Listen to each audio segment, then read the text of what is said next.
ఈ వీడియోను మీకు సమర్పిస్తున్నవారు Godavari Krishna cooperative society limited.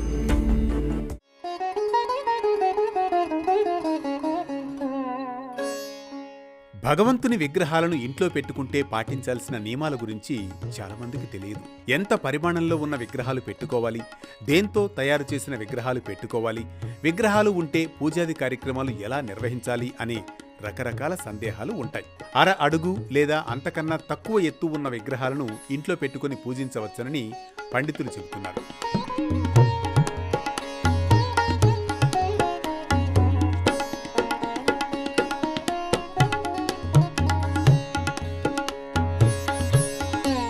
అంతకన్నా ఎక్కువ ఎత్తు ఉన్న విగ్రహాలను ఇంట్లో పెట్టుకోకూడదు. నల్లరాయి, పాలరాయి, పంచలోహం, స్ఫటిక ఏ రకం విగ్రహాలైనా వాటికి కనీసం వారానికి ఒక్కసారైనా తప్పనిసరిగా అభిషేకం చేయాలి.